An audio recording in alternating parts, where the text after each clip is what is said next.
अस्सलाम वालेकुम जी, क्या हाल चाल है सब लोगों का? खैरियत से हैं आप सब लोग?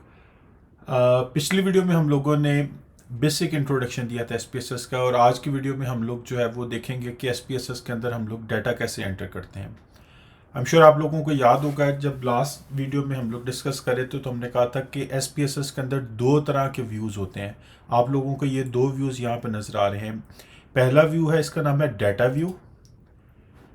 इसके अंदर ये हमारे पास रोज़ हैं, बिल्कुल एक्सेल की तरह हमारे पास एक स्प्रेडशीट अवेलेबल है जिसमें एक दो और इस तरह हमारे पास रोज़ हैं, और ऊपर हमारे पास कॉलम्स हैं। कॉलम्स में अगर आप लोग देखें तो आपको लिखा नज़र आएगा VAR, which is a short form of the word variable. ये 1 2 3 रिप्रेजेंट्स वन डाटा case.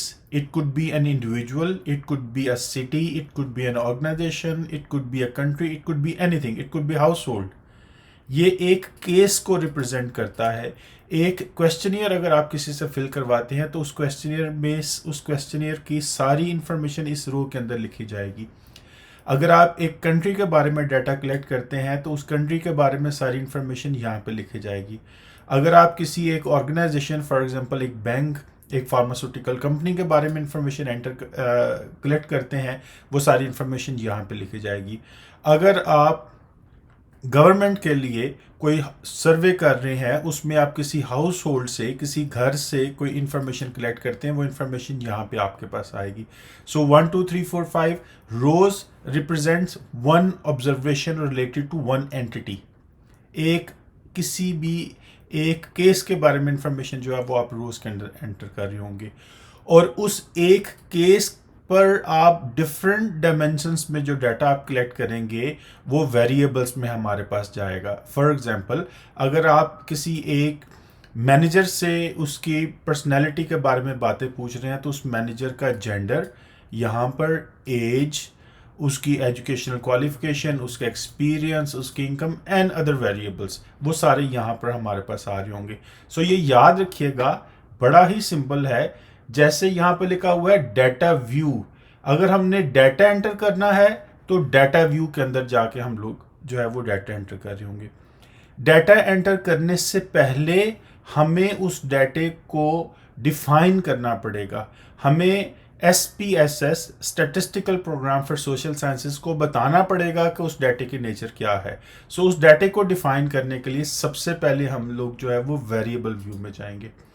सो अगर आप ये लोग यहाँ पे देखें, ये आपका डाटा व्यू है जिसके अंदर सारी इंफॉर्मेशन अवेलेबल है। It's just like a spreadsheet, और ये आपके पास वेरिएबल व्यू है। वेरिएबल व्यू में जब भी हम लोग जाते हैं तो सबसे पहले हमें अपने वेरिएबल्स को डिफाइन करना पड़ता है। हमारे वेरिएबल का नाम क्या है, उसकी टाइप क्या है, width, decimal, labels, values, missing columns, alignment, measurement और रोल। सो 1 2 3 4 5 6 7 8 9 10 11 11 तरह की इंफॉर्मेशन जो है वो हमें एसपीएसएस के अंदर किसी भी एक वेरिएबल के लिए जो है वो एंटर करनी पड़ती है। मोस्ट ऑफ द टाइम ये 11 की बजाय हम लोग अगर कम इंफॉर्मेशन भी एंटर कर ले तो हमारा काम चल जाता है। ये याद रखिएगा कि जितनी दफ़ा आप इंफॉर्मेशन एंटर करेंगे उतनी दफ़ा आप लोगों का लिए जो है वो डाटा एंट्री चैलेंज बनता जाएगा। So as minimum as possible इतनी इंफॉर्मेशन एंटर करें कि आपका काम चल जाए। सो लेट्स सी कि हमें इंफॉर्मेशन क्या एंटर करनी पड़ती है। SPSS में इंफॉर्मेशन एंटर करने से पहले हम लोगों को एक स्टेप फिर पीछे जाना पड़ेगा। हमें अपनी बेसिक रिसर्च को देखना पड़ेगा कि हमारे पास हमने उस रिसर्च के अंदर किस तरह का डाटा कलेक्ट किया है। लेट्स अज्यूम कि हम लोग जो रिसर्च कर रहे हैं उस रिसर्च में हमने किसी एक ऑर्गेनाइजेशन के बारे में किसी एक ऑर्गेनाइजेशन ने किसी एक पार्टिकुलर इशू के बारे में इंफॉर्मेशन जो है वो कलेक्ट की है। हमने मैनेजर से इंफॉर्मेशन कलेक्ट की है। फॉर एग्जांपल, हमने मैनेजर से पूछा है उसका gender, so it would B mail and female. हमने उससे एज ग्रुप पूछा। हमारे पास जो ऑप्शंस आए that could be less than 20 years, 20 से 30 ईयर्स, 31 से 40 एंड सो ऑन। ऑक्यूपेशन में full time students, unemployed, employed, housewife और husband, retired and so on. उसकी monthly income less than 600, 600 to 1500, 1501 and so on. Ethnicity, European, African, Asian, Australian, and so on. Attitude towards rice, do you eat rice as part of your diet? Yes and no. How often do you eat? Every day, once a week and so on. So ये एक questionnaire है जिसमें हम लोगों ने उस अपने respondent से डिफरेंट तरह की जो है वो इन्फॉर्मेशन कलेक्ट की है. ये क्वेश्चनर जो है वो एज सच हम लोग इसको जो है वो SPSS में लेकर जाएंगे. इससे पहले कि मैं इस इंफॉर्मेशन को SPSS के अंदर लेकर जाऊं, so I would like to discuss with you the measurement scales. अगर आप लोग यहाँ पे देखें, आपको लिखा नजर आएगा मेल एंड फीमेल. मेल और फीमेल लिखने की बजाय अगर मैं यहाँ पर फीमेल और मेल लिख दूँ तो इससे कोई फ़र्क नहीं पड़ेगा. अगर मैं इस इंफॉर्मेशन को जो सीक्वेंस है मेल और फीमेल का उसको मैं चेंज कर दूँ तो इस पर कोई फ़र्क नहीं पड़ेगा. क्या ये चीज़ हम लोग क्वेश्चन नंबर 2 एज पर भी कर सकते हैं? आई थिंक नहीं. एज में लेस देन 20 ईयर्स, 20 से 30, 31 से 40, 40 से 41 से 50, ये एक खास सीक्वेंस हमारे पास यहाँ पे जो है वो मैटर कर रहा है, which is not there in male and female in case of gender. इसी तरीके से जब हम लोग ऑक्यूपेशन के बारे में बात करते हैं, फुल टाइम स्टूडेंट्स की बजाय अगर अनएम्प्लॉयड पहले आ जाए, एम्प्लॉयड बाद में आ जाए, पहले आ जाए, कोई फ़र्क नहीं पड़ता. सो ऑक्यूपेशन और जेंडर के केस में सीक्वेंस हमारे लिए मैटर नहीं करता. मूविंग ऑन, हमारे पास जब मंथली इनकम आती है इसमें भी हमारे पास सीक्वेंस जो है वो मैटर कर रहा है. एथनिसिटी, हमारे पास सीक्वेंस मैटर नहीं करता. Do you eat rice as part of your diet? Yes और नो, सीक्वेंस मैटर नहीं करता. How often do you eat rice? Every day, once a week, I think there is a sequence and so on. So यहाँ पर हमारे पास 4 तरह की जो है वो मेजरमेंट हमारे पास जो वो आ जाती है. एक की क्वेश्चन जब हम लोग डाटा कलेक्ट कर रहे होते हैं, क्वेश्चनर डिज़ाइन कर रहे होते हैं और उस क्वेश्चनर डिज़ाइन के बाद हम लोग क्वेश्चंस रिस्पोंडेंट से पूछ रहे होते हैं, वो हमारे पास ये आता है कि हमने रिस्पोंडेंट की, हमने उस एंटिटी की, हमने उस कंट्री की, हमने उस ऑर्गेनाइजेशन की जो इन्फॉर्मेशन कलेक्ट करनी है वो इन्फॉर्मेशन किस तरह की होगी. हमारे पास 4 पॉसिबल स्केल्स हैं जिसमें हम लोग डाटा कलेक्ट जो है वो कर रहे होते हैं. वो 4 पॉसिबल स्केल्स कौन कौन से हैं? We have got nominal scale, ordinal, interval and ratio. Nominal scale जैसा कि आपके सामने मैंने डिस्कस किया था, जेंडर, मेल और फीमेल, इसमें कोई हमारे पास ऑर्डर मैटर नहीं करता. डिस्टेंस कोई हमारे पास नहीं होता. For example Lahore, Gujranwala, Sialkot, New York, Chicago, in cities के दरमियान जो डिस्टेंस है डेट वो कोई होल्ड नहीं करता. इसके अंदर कोई ट्रू जीरो हमारे पास अवेलेबल नहीं होता है. सो डिस्टेंस और ट्रू जीरो की एग्जांपल मैं आगे चल के आपको देता हूं, लेकिन फर्दर टाइमिंग आप सिर्फ ये याद रख लें कि नॉमिनल स्केल जो है वो एक कैटेगोरिकल स्केल है. ये एक ऐसी स्केल है जो हमारे डाटा को डिफरेंट कैटेगरीज में, डिफरेंट ढेरियों में जो है वो कन्वर्ट कर देती है और उन ढेरियों का सीक्वेंस हमारे पास जो है वो कोई मैटर नहीं कर रहा होता. जेंडर है आपके पास, male female, ethnicity, Asian, American, African, इसमें कोई भी सीक्वेंस हमारे पास नहीं है. अगर हम एशियन पहले लिख दें, यूरोपियन बाद में लिख दें, कोई मैटर नहीं करता. कंट्री है USA, UK, America, Pakistan, India, China, sequence matter नहीं करता. Let's move down to the ordinal scales. अगर मैं आपसे पूछता हूं कि आपको मेरा ये लेक्चर कैसे लगता है, और मैं आपके सामने ऑप्शंस दे देता हूं, बहुत अच्छा, नॉर्मल, बहुत बुरा. अच्छा, नॉर्मल, बुरा, देयर इज अ सीक्वेंस. बुरा is one extreme, normal is the middle level, और उसके बाद जो अच्छा. सो हमारे पास बुरा, नॉर्मल, अच्छा, देयर इज अ सीक्वेंस. कुछ लोग इसको बहुत अच्छे पे क्लिक करेंगे, कुछ लोग नॉर्मल इसको रेट करेंगे, कुछ इसको बुरा रेट करेंगे. रेटिंग हमारे पास आ रही है, हमारे पास रिस्पोंडेंट्स का जो फीडबैक है वो एक कैटेगरी की फॉर्म में तो आ रहा है. सो और हमारे पास यहाँ पर कैटेगरीज बन जाती हैं. कैटेगरीज के साथ साथ ऑर्डर भी हमारे पास जो है वो मैटर कर रहा होता है. लेकिन अगर मैं आपके सामने स्केल को थोड़ा कन्वर्ट कर दूं और मैं कहता हूं कि ये स्केल जो है वो बजाय इसके कि हम आपके सामने कहें बुरा, नॉर्मल, अच्छा, इसको मैं कन्वर्ट कर देता हूं बहुत बुरा, बुरा, नॉर्मल, अच्छा, बहुत अच्छा. वंस अगेन, बहुत बुरा, बुरा, नॉर्मल, अच्छा, बहुत अच्छा। सो हमारे पास जो है वो ऑर्डर तो मैटर करना शुरू हो गया है, लेकिन हम ये नहीं बता सकते कि बहुत बुरा और बुरा इन दोनों के दरमियान डिस्टेंस कितना है, या बुरा, बहुत बुरा और बहुत बहुत बुरा इनके दरमियान कितना डिफरेंस है, बुरे और बहुत बुरे में कितना फर्क है, बहुत बुरे और बहुत बहुत बुरे में कितना फर्क है, या अच्छे और बहुत अच्छे में और बहुत अच्छे और बहुत बहुत अच्छे में कितना फर्क है। सो दो जो ढेरिए हैं, दो कैटेगरीज जो हमने बनाई हैं, उनका ऑर्डर तो मैटर करना शुरू हो गया है, लेकिन ऑर्डर के बाद हमारे पास जो है उसका जो डिस्टेंस है वो हमें यहाँ पर जो है वो नहीं नजर आ रहा, और हमारे पास ट्रू जीरो भी नहीं है। ट्रू जीरो क्या होता है ये हम आगे चल के जो देख लेते हैं। इसकी एग्जांपल्स हैं हमारे पास रेटिंग स्केल्स, रैंकिंग ऑर्डर्स। जो नेक्स्ट स्केल हमारे पास है that is interval scale. Interval scale में ना सिर्फ हमारे पास पहले की तरह जो है वो ऑर्डर आ रहा होता है, for example temperature, low temperature, middle temperature, high temperature, बल्कि यहाँ पर हमारे पास उन टेम्परेचर की कैटेगरीज के दरमियान जो डिस्टेंस है वो भी क्लियर है। हमें क्लियर कट पता है कि 90 डिग्री और 95 डिग्री और 100 डिग्री के दरमियान कितना डिस्टेंस है। 90 और 95 के दरमियान 5 का डिफरेंस है, 95 और 100 के दरमियान 5 का डिफरेंस है। सो हमारे पास यहाँ पे ट्रू जीरो, हमारे पास यहाँ पर क्लियर कट डिस्टेंस जो है वो अवेलेबल है। Temperature is an example of this. Opinions हैं, अगर मैं आपके सामने मैंने कहा था बहुत अच्छा, अच्छा, नॉर्मल, बुरा और बहुत बुरा, इन 5 कैटेगरीज के नीचे अगर मैं 7 लिख दूं, -2 विद बहुत बुरा, -1 विद बुरा, नॉर्मल के साथ 0, अच्छा के साथ 1 और बहुत अच्छा के साथ 2, विच इज +1 एंड +2। तो अच्छा और बहुत अच्छे के दरमियान कितना फर्क है, उतना ही फर्क जितना +1 और +2 के दरमियान है। सो ये याद रखिएगा। यहां पर आप देखिएगा जो मैंने इसको न्यूमेरिकल कोडिंग इसकी की है वो -2, -1, 0, +1, +2 की है। अगर मैं ये करने के बजाय जो बहुत बहुत बुरा है उसको मैं -2 की बजाय उसको मैं किसी तरीके से 0 कर दूं और 0, 1, 2, 3, 4, 5 कर दूं, कोई मैटर नहीं करता।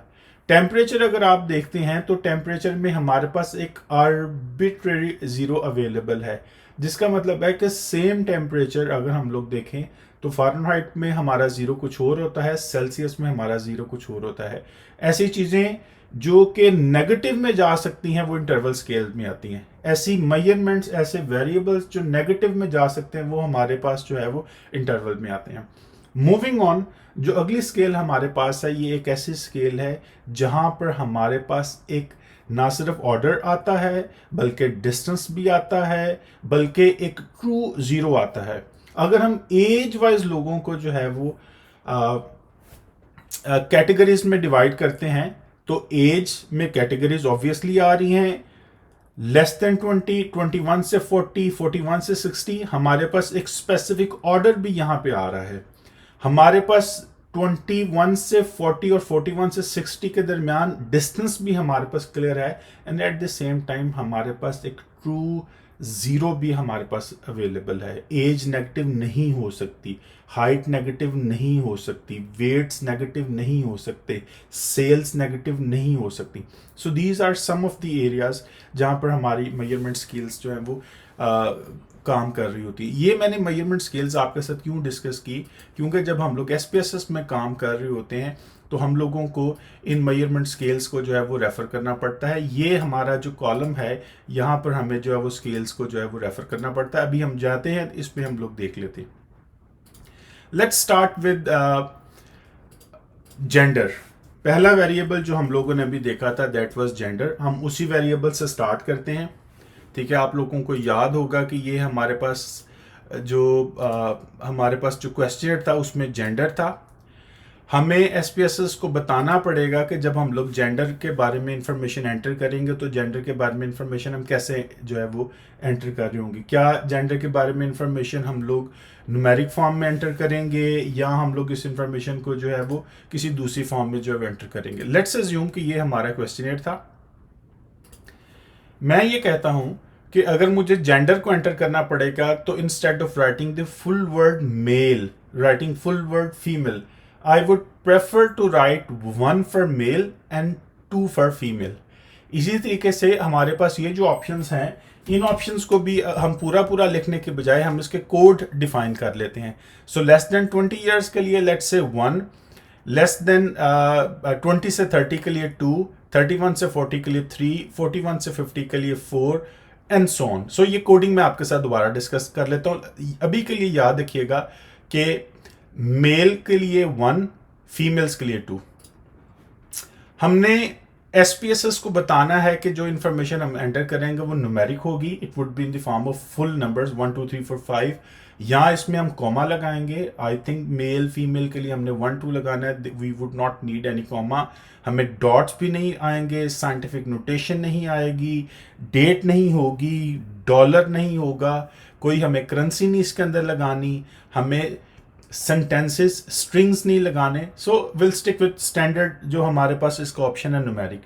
क्या हमारे पास जब हमने न्यूमेरिक फिगर एंटर करनी है 1 2 3, हमने कोई डेसिमल एंटर करना है? Answer is no. So let's make decimal 0। ये जो विड्थ है 8 पॉइंट, आप अगर इसको देखें तो ये आपको आगे भी लिखा नजर आ रहा है। ये विड्थ एक्चुअली डिटरमिन करती है ये जो हमारे पास डाटा व्यू में ये जो कॉलम्स हैं इनको हमने कितना जो है इनकी विड्थ कितनी होनी चाहिए। सो यहाँ पर ये वाली विड्थ है। स्टैंडर्ड इसकी 8 है, हम इसको 8 भी रहने देते हैं। सो न्यूमेरिक वैल्यू जाएगी, डेसिमल प्लेसेस 0, आप इसको यहाँ से भी 0 कर सकते हैं, और अगर आप यहाँ से 0 नहीं करना चाहते तो आप यहाँ से भी इसको 0 जो थे वो कर सकते थे। हमारा क्वेश्चन क्या था? जेंडर। सो हम यहाँ पे कह देते हैं gender of the respondent, gender of the respondent. ये याद रखिएगा, हमने जेंडर ऑफ द रिस्पोंडेंट यहाँ पे जो है वो लिख दिया है। ये एक इम्पॉर्टेंट इंफॉर्मेशन है, ये एक इम्पॉर्टेंट स्टेप है, क्योंकि ये स्टेप जो है वो अल्टीमेटली एसपीएसएस में जब हमारे टेबल्स प्रोड्यूस होंगे वहाँ पे ये इन्फॉर्मेशन जो है वो यूज़ हो रही होगी। बड़ी इंपॉर्टेंट इन्फॉर्मेशन जो भी हम लोगों ने करनी है वो ये है कि हम यहाँ पर एसपीएसएस को बताने लगे हैं कि जब हम एसपीएसएस के अंदर 1 लिखेंगे तो 1 का मतलब जो है वो मेल होगा। सो वैल्यू लिखकर वंस अगेन हमने लेबल डिफाइन कर दिया, वैल्यू के कॉलम में गए, वहाँ पे जाके हमने यहाँ पर 3 डॉट्स आ रहे हैं, इन 3 डॉट्स को जो है वो हमने क्लिक किया। हमने एसपीएसएस को बताया कि जब हम 1 लिखेंगे तो एसपीएसएस इसको मेल कंसीडर करे, और हम इसके बाद इसको यहाँ पर ऐड कर देते हैं। एसपीएसएस को बताते हैं कि जब 2 हम लिखेंगे तो उसके लिए एसपीएसएस जो हमारे सामने लेबल लेकर आएगा दैट वुड बी फीमेल। सो ये दोनों लिखने के बाद हम यहाँ पर ओके कर देंगे। दोबारा यहाँ पर जाता हूँ। सो मेल फीमेल फर्स्ट करें। हमने फीमेल के स्पेलिंग गलत लिख दिए, हमने फीमेल के स्पेलिंग ये लिख दिए थे, और हमें अभी एहसास हुआ कि ये स्पेलिंग ठीक नहीं है। ठीक है, हमें ये एहसास हुआ कि ये स्पेलिंग्स ठीक नहीं है, हम इसको चेंज करना चाहते हैं। सो आप यहाँ पे इसको एडिट करें और इसके बाद यहाँ पे आप चेंज करेंगे तो वो चेंज हो जाएगा। ठीक है, सो ओके कर देते हैं। मिसिंग के लिए अभी हम नहीं बात करते, कॉलम्स के लिए नहीं बात करते, अलाइनमेंट को छोड़ दें, और यहाँ पे आ जाती है मेजरमेंट। अगर आपको मैं 1 सेकंड के लिए वापस लेके जाऊं तो आप लोगों को याद होगा कि जब हम बात कर रहे थे वेरिएबल्स की मेजरमेंट के बारे में तो हमने कहा था कि हमारे पास जो जेंडर है, जेंडर जो है हमारे पास वो एक नॉमिनल वेरिएबल है। सो जब हम लोग एसपीएसएस में जाएंगे तो हमें एसपीएसएस को बताना पड़ेगा कि जो वेरिएबल हम लोग एंटर कर रहे हैं वो वेरिएबल कैसा है। So it would B nominal. ये नॉमिनल यहाँ से हमने जो है वो सिलेक्ट कर लिया। ठीक है जी। दूसरा हमारा जो क्वेश्चन था that was related to, let's say हम एक छोटा क्वेश्चन यहाँ से पिक कर लेते हैं, और हमारा छोटा क्वेश्चन जो है वो ये हम ले लेते हैं एथनिसिटी, और हमारे पास 3 ऑप्शंस हैं, अफ्रीकन, एशियन और अमेरिकन। सो ये 3 ऑप्शंस हैं। सो यहाँ पर हम लिखते हैं एथनिसिटी। ठीक है, और यहाँ पर हम वंस अगेन कहते हैं कि इंफॉर्मेशन न्यूमेरिक जानी चाहिए।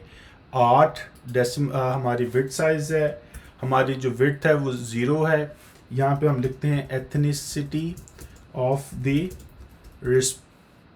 रिस्पोंडेंट, यहाँ पर हम वो डिफाइन कर देते हैं। लेट्स से हम कहते हैं कि जी 1 would be for Americans,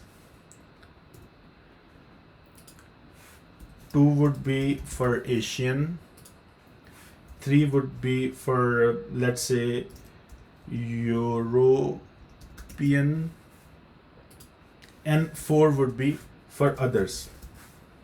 So ये दो क्वेश्चन हम लोगों ने जो है वो ये दो हमने जो है वो वेरिएबल्स डिफाइन कर दी। अगर आप डाटा व्यू में जाएं तो आपको दो वेरिएबल्स जो हैं वो पहले दो कॉलम्स की टॉप पर आप लोगों को जो है वो नज़र आने शुरू हो जाएंगे। यहाँ पर हम एक चीज़ हम भूल गए थे, वो चीज़ क्या भूली थी, हमने मेजरमेंट नहीं डिफाइन की थी। So ethnicity once again is a nominal variable. क्यों? कोई भी सीक्वेंस आगे पीछे हो जाए तो हमारे लिए मैटर नहीं करता। हम ये अज्यूम करते हैं कि पहला रिस्पोंडेंट जिससे हमारी बात हुई वो मेल था। आपको याद होगा हमने डिफाइन किया था कि 1 इज़ मेल। सो यहाँ पर मैं मेल लिख देता हूँ और वो लेट्स से अमेरिकन था। दूसरा रिस्पोंडेंट वाज अ फीमेल और वो जो थी वो एक एशियन थी। तीसरा रिस्पोंडेंट मेल था और लेट्स से वो एशियन था। चौथा रिस्पोंडेंट मेल था और लेट्स से वो एशियन था। पांचवी रिस्पोंडेंट फीमेल थी and let's say she was a European. Female और वो उसका ताल्लुक पहली तीन जो था वो एथनिसिटी से नहीं था। Female American, female Asian, male Asian, male Asian. अगर आपको यहाँ पर ये चीज़ नज़र आए, इस पर आप जाएं, इसको आप क्लिक करें तो आपके ऑप्शंस जो हैं वो कन्वर्ट हो जाएंगे जो चीज़ें आपने एक्चुअल कोड में। सो अगर आप यहाँ पर इसको यूज़ करके इंफॉर्मेशन एंटर करना चाहें तो आपके पास मेल आ जाता है ड्रॉप डाउन मेन्यू से और आपके मेल के सामने एशियन, फीमेल और उसके बाद यूरोपियन। सो मेल और let's say Asian. So this is how we enter data in the SPSS। अगर मैं आप लोगों की आसानी के लिए एक और डाटा आइटम को जो है मैं चूज़ करूं और हम उसको प्रैक्टिस कर लें तो लेट्स से हम लोग इसको जो है वो ये जो इनकम वाला है इसको हम लोग जो है वो एंटर करते हैं। तो let's try with income. So this was our income. हम लोग SPSS में जाते हैं और SPSS में जाके हम वेरिएबल व्यू में चले जाते हैं और वेरिएबल व्यू में जाने के बाद हम लोग जो है इसको हम वेरिएबल व्यू में जाने के बाद हम जो है SPSS में इसको एंटर करते हैं। SPSS में एंटर करने के लिए हमें वेरिएबल व्यू में चले गए और वेरिएबल व्यू में जाकर सबसे पहले हमने यहाँ पर लिखा इनकम। हमने जब इनकम एंटर करनी है हम इसको न्यूमेरिक फॉर्म में ही एंटर करेंगे। हम कोडिंग कर रहे हैं, हम पूरी टेक्स्ट फॉर्म में नहीं कर रहे, सो हम इसको डेसिमल कर देते हैं। यहाँ पे हम लिखते हैं इनकम ऑफ द रिस्पोंडेंट्स और यहाँ पर हम जो है वो इनकम की कैटेगरीज डिफाइन कर देते हैं। हम SPSS को कहते हैं जब हम 1 प्रेस करेंगे तो तुमने अज्यूम करना है लेस देन 600 USD। जब 2 लिखेंगे तो तुमने अज्यूम करना है 600 से 1500 USD। ओके, सो यहाँ पर हम इसको थोड़ा सा साफ कर लेते हैं और ये हमारा कामा आ गया। एंटर किया, 3 प्रेस करेंगे, you should assume 1501 to 2500 USD और जब हम 3 प्रेस करेंगे तो it would be over 2501 USD। Okay, so आपने देखा है कि इसने जब मैंने इसको एंटर करने की कोशिश की तो SPSS ने रिफ्यूज़ कर दिया कि ये एंटर नहीं हो सकता क्योंकि ऑलरेडी हमारे पास एक there is a label already define for this value replace the existing label. Already हमने 3 डिफाइन कर लिया हुआ, सो उसको नहीं वो लेगा। सो लेट्स मेक इट 4, ऐड करेंगे वो ऐड हो जाएगा। क्या हमें अपने इसके जो स्केल्स है इसके अंदर को चेंज करने की ज़रूरत है? यहाँ पर हमें स्पेस नज़र आ रही, यहाँ पर स्पेस नज़र नहीं आ रही। So let's enter a space here और अब हम इसको चेंज करने के लिए कह देते हैं। ओके, अब हम SPSS के अंदर जाकर अपनी डाटा एंट्री कंप्लीट कर लेते हैं। हम डाटा एंटर करने के लिए हम डाटा व्यू में गए हमारा जो पहला रिस्पोंडेंट था he was an American, male था, अमेरिकन था, और उसकी जो इनकम थी दैट वाज 1500। फीमेल थी, एशियन थी, उसकी इनकम थी less than 600, let's assume. Male था, एशियन था, उसकी इनकम थी लेस देन 600। मेल एशियन था, उसकी इनकम थी 600 से 1500। फीमेल यूरोपियन थी, लेट्स से उसकी इनकम थी over 2500। Female from other 600। Female from American 600। Female from Asia 600। और अगर आपको लगता है कि इट्स टू मच तो आप इसको इस तरीके से भी इंफॉर्मेशन जो है वो एंटर कर सकते हैं। आपका इस वीडियो को देखने का बहुत शुक्रिया। आप लोगों की आसानी के लिए जल्दी मैं एक आपको रिकैप दे देता हूँ। हमारे पास SPSS में दो व्यूज़ हैं, डाटा व्यू, वेरिएबल व्यू। हमारे पास SPSS में दो व्यूज़ हैं, data view and variable view. Data view के अंदर हम एक्चुअली डाटा एंटर कर रहे होते हैं। वेरिएबल व्यू के अंदर हमारा जो क्वेश्चनर होता है उस क्वेश्चनर को सामने रखते हुए हम वेरिएबल्स जो है वो डिफाइन कर रहे होते हैं। आई एम श्योर आप लोगों को यहाँ पे नज़र आ रहा है कि हमने यहाँ पे वेरिएबल्स डिफाइन किए हैं। वेरिएबल्स डिफाइन करने के बाद हम अपने क्वेश्चनर को सामने रखते हुए रिस्पोंडेंट्स के बारे में जो है, कंट्रीज़ के बारे में जो है, सिटीज़ के बारे में, कंपनीज़ के बारे में इंफॉर्मेशन जो है वो एंटर कर रही होती हैं। इस इंफॉर्मेशन को अगले स्टेप में जाकर हम एनालाइज करते हैं। फॉर एग्जांपल, अगर मैं क्विकली आपको एक जो है वो टीज़र देना चाहूँ और मैं फ्रीक्वेंसीज रन करता हूँ। फ्रीक्वेंसी रन करने के लिए ये हमारे पास तीन वेरिएबल्स थे, इनकी फ्रीक्वेंसी रन की, we will find something like this. सो ये क्या है, इसको हम लोग एक अगले सेशन में जो है वो डिस्कस करेंगे। अभी के लिए सिर्फ आपको ये बताने के लिए कि जो डाटा हम एंटर करते हैं SPSS उसको कितनी जल्दी समराइज फॉर्म में, डिस्क्रिप्टिव स्टैटिस्टिक्स की फॉर्म में हमारे सामने जो है वो ले आता है। आप लोगों का इस वीडियो को देखने का बहुत शुक्रिया। अगर आपको ये वीडियो अच्छी लगी तो मेरी हौसला अफजाई के लिए दूसरे लोगों के साथ इस वीडियो को शेयर करें, मेरी हौसला अफजाई के लिए इस वीडियो को लाइक करें, बेल आइकॉन का बटन दबाएं। इंशाल्लाह एक दूसरी वीडियो में आपके साथ दोबारा मुलाकात होगी। अस्सलाम वालेकुम वरहमतुल्लाह।